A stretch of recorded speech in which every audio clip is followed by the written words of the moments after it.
Hello everybody to this session of microcontroller and embedded system laboratory.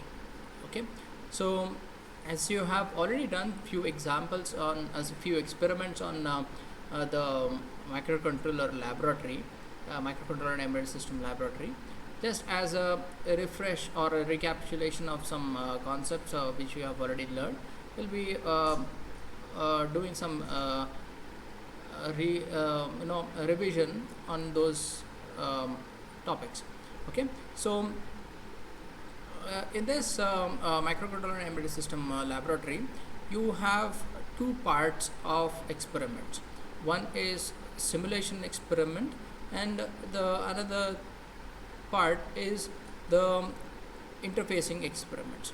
The part A, that is in the simulation experiments, you are supposed to conduct the experiments by writing the assembly language program using LPC2148, using an evaluation board or simulator and the required software tool. And the software which we are using is Keil Microvision 4. Okay, and LPC2148 here is the LPC2148 is the microcontroller for which we are going to write the assembly language program. Alright, so the first program which we are writing is the assembly language program to multiply two 16-bit binary numbers. Okay, subsequently we'll be writing the programs for the sum of to find the sum of first 10 integer numbers, write an ALP to find the factorial of a number, and so on and so forth. In the part B of this laboratory, we are going to discuss about the or we are going to demonstrate the display hello world message using the internal UART of a microcontroller kit, how to interface and control a DC motor. Like that, there are some other experiments which are interfacing. That means there is an kit, microcontroller kit, to which we are going to interface with to our computer, and we are going to write the programs, and the same programs we are going to download it onto that kit, and we are going to demonstrate the experiments. All right, so beginning our discussion with the discussion of the laboratory with the Keil microcontroller, Keil Microvision. Okay, so what is Keil Microvision? Keil Microvision is a free software which solves many of the pain points for an embedded program developer. So what do you mean by a pain points? Pain points in the sense that an embedded program developer should be able to write the ALP, compile, debug, as well as execute them all on a single software. Okay, till the introduction of Keil Microvision, okay, there was no software which could do all these three things, that is write the ALP, compile it, debug it, and then execute it. Okay, so all these things were not possible. Each software was able to do a single thing, that is either write, a software for compiling, and a software for debugging and executing. But this was avoided, or it was overcome by Keil Microvision. Keil Microvision is a software which involves an integrated development environment. So what do you mean by integrated development environment? All these three things, that is we are able to write the programs using an text editor. We are going to we can compile it, and we can also convert that source code to hex file, so that this hex file can be burnt onto a microcontroller. Burning means just like you used to burn your CDs with whatever data you had in your computers, right? Similarly, a microcontroller can also be programmed by burning the code which you write in the software into the microcontroller. There are some separate instruments which can download and transferring the code into a microcontroller is called as burning. Okay, right. Now there is a simple guide to start working with Keel Microvision which is listed here. Already you have done it. Just as a revision, we'll just go through them. That is, first you write the program in C, C++ or assembly language. Next you compile and assemble the program and then debug them, and you can create the hex file if you want to transfer it onto a board, or just simulate it and stop there itself. Okay, so let us begin the demonstration, or let us begin with the first program on the Keel microcontroller. Okay, so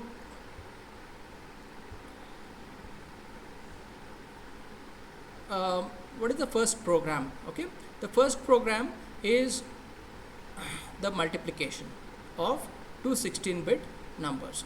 Okay, so now here this is the assembly language code program for the multiplication of two 16-bit numbers. Okay, so here you are going to write area. Okay, in the first statement you are going to write area and then name of the program and what kind of memory it is. It is a code. It is a code, right? So the memory is divided into two parts, that is program memory and data memory. Since the program the code is present in the program memory, okay, we are going to write this as a code. Okay, so this area, it mentions that this area is of code area. Okay, if you want to write some data, then you could have just written here it as data. Okay, so this read only is an keyword, meaning that this program cannot be changed after you execute it. Okay, next entry. It specifies the first instruction where from you are going to start the program. Okay, so entry is marking the first instruction to execute. Next you start the program, and the first instruction in your program is the move r1 comma hash 6400. Now you can note here that hash 6400 is a 16-bit number. Now how it is a 16-bit number, as you have already as it has already been explained, that each bit means it is a nibble. Nibble is of 4 bit. So each unit is of 4 bits. So here how many bits are there? How many units are there? 1, 2, 3 and 4. So each unit is called as a one nibble. So nibble has 4 bits. So total number of nibbles here is 1, 2, 3, 4. So 4 into 4, it is 16. Now a register can hold up to 32 bits, but since we are discussing about the 16-bit multiplication, we are going to consider only 16-bit. So rest or other bits, that is last 4 nibbles are all zeros. Okay, so this is a 16-bit number, that is 6400. It is moved into the R1 register. Okay, so move R1 comma hash 6400. This will, what this does, this instruction will load 6400 value into R1.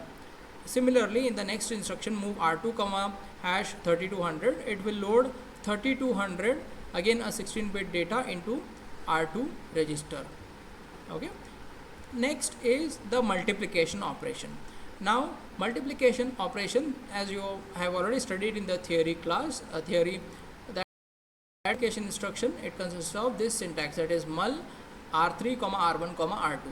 So what this means, that r1 and r2 are the operands which have to be multiplied, and the result has to be stored in r3. So r1, that is 6400, and r2, that is 3200, they both are multiplied, and the result, that is the product, is stored into r3 register.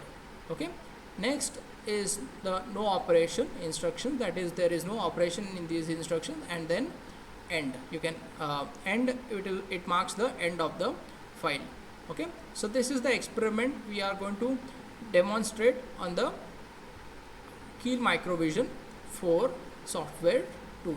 Okay, so there is a icon on this desktop, that is Keel Microvision 4. You have to double click on that. After double clicking, there can be a file which is open. You just have to ignore that and go to project and click on new Microvision project. Okay, and when you click on that, a list of programs will appear. You just have to ignore them, and you have to give a new file name which is not there here. Okay, for your new file which you are going to write now. Okay, so for a new project which you are going to do now. Okay, so I'll write it as CSE1 and save it. Okay, after saving that, window will appear that is select device for target, that is target 1. So our target, that is microcontroller, is our target. Okay, you have to select a device. So what is that device? Okay, you just have to click on this plus and plus at the NXP founded by Philips. So LPC2148 is a microcontroller which is manufactured by Philips company, that is NXP. Okay, NXP is another branch of Philips company. Okay, so you just have to press on this plus sign which expands all the variants of the microcontroller it will be having. So you just have to search LPC2148, click on this LPC2148. So now what are the features of this LPC2148 is listed here. It has a core that is ARM7 TDMI, high performance 32-bit RISC microcontroller with the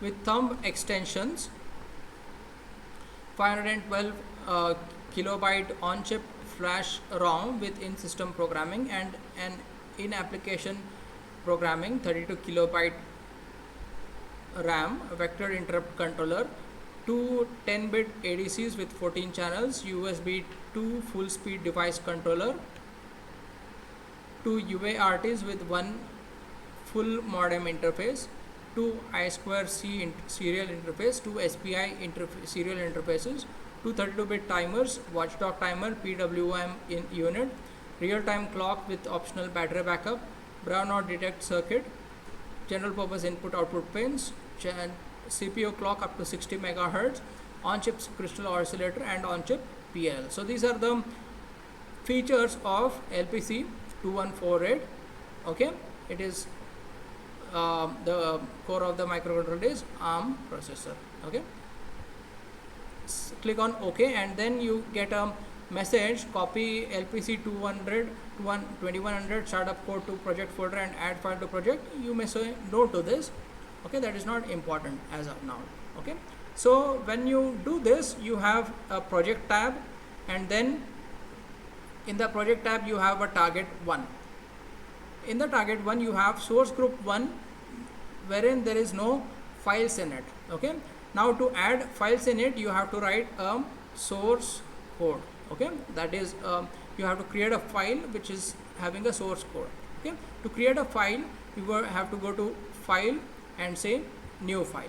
Okay, in this new when you say new file, a text editor will appear.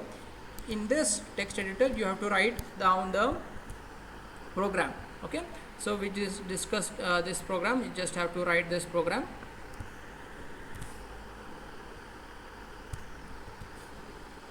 Okay, so this program here you have to, after writing, okay, just for the speeding up the lecture, I have just pasted it here. Okay, you just in the exam you have to write this code. Okay, so save this. Okay, save it with the same name which you have given it, and the care should be taken here that this, since this program which you have written is of assembly language, you have to save it as .asm. Okay, with the .asm extension, save it. The next step is to add files to the source group 1. So right click on this and click on add files to group source group 1. Once you do that, you have to search for your .asm files to do that, you have to change this files of type from the C source file to the ASM source file. Once you do that, you get your saved program, that is CSE1.asm. okay, so click on that and click on add. Okay, when you click on add, you can see that here click on add and close. Once you do that, you can see that in the source group 1, when you click on this plus symbol, you can see the CSE1.asm file present here, added over here in the source group 1. Initially there was no file there. Alright, so your target has now the source file. Okay, the next step is to build this. Okay, in order to build this, there are different options. You can either click on this symbol to build it, or click on F7 function F7, or you can go to project and click on build target. Okay, all are same. Now in this, when you do that, in the build output, you can see what if there are any errors. Okay, if there are no errors, you will get no errors, 0 errors and 0 warnings. Here, because there are errors, you can go to the particular line where the error is present by looking at the corresponding number. Okay, so this line, that is ASM CSE.asm, in the line 1, there is an unknown opcode multiply expecting opcode or macro error. So this will happen only because if there is some syntax error, okay, or the alignment indentation. Okay, you just have to press tab so that it will align there. Okay, and the next error is a label was found which was in no area. Now that both of these errors, they corresponding they mean the same the line. So let us hope that we have debugged the error. Okay, we have removed the error. Save it again after the changes you have made and build it again. Okay, now you can see that there are no errors, okay, or warnings. It means that your code is correct and you can proceed for the next step. So in the next step, you have to go to debug, okay, and start or stop debug session. Okay, click on the start or stop debug session and you get a message that is evaluation mode. You may not give more importance to this and click OK. Okay, once you do that, the program is now debugged. Okay, that is the debug session is done. Now the next step is to execute this. Okay, so you can execute stepwise by clicking on this symbol, that is the arrow in a flower bracket, or you can go to debug and click on this step, or you can press F11.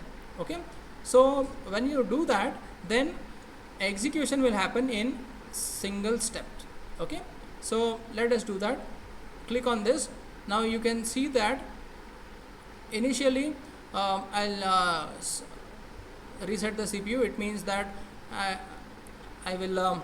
have undone whatever I had done that. Okay, now debug and step. Okay, so before doing that, you just have to observe where the lines are. Okay, where the arrow marks are. I am telling you this because I want to explain you how the step wise execution occurs. Okay, currently here in the program, this here you can see that this is the program and the line that is the current program counter is at line number 6. Okay, this address of this instruction is over here, that is 00000. Okay, now once I go to debug and click on step, it will move to the next instruction. Okay, is from 0000 the arrow was moved to 00004. Okay, from 6 to it was moved to 7. Okay, now at 6 it has executed the 6th line, correct. So it executed means what? R1 is stored with 6400. So what is the equivalent of 6400 in hexadecimal? That is 00001900. Okay, so as I've told you that it is a 16-bit number. The other 16 bits are all zeros. Okay, now next step, I'll just press F. I'll just press this.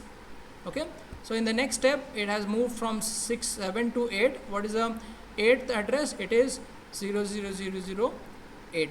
Okay, so R2 is loaded in as 3200. As you can see here, 0C80 is the hexadecimal equivalent of 3200. In the next instruction, that is MUL R3, R1, R2. R1 and R2 will be multiplied, that is 6400 and 3200 will be multiplied, and the result will be stored in R3. Okay, so click on this and you can see that R3, the result is 1388000. Okay, so the program counter has incremented, okay, and it has reached this position. Okay, now this is it. Okay, and it can step over once more.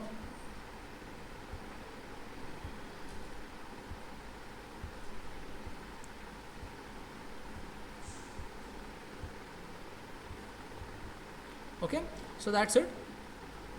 You can now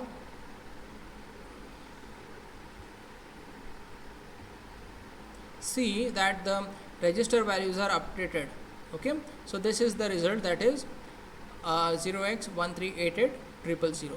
So what is the, these are the register contents. What is the register content now here? It is R1, R2 and R3 are as shown here, and what is the program counter here? That is 00048. Okay, CPSR, that is current condition program status register, and SPSR. Okay, these are all having the corresponding values. Okay, that's it for the first program. Okay.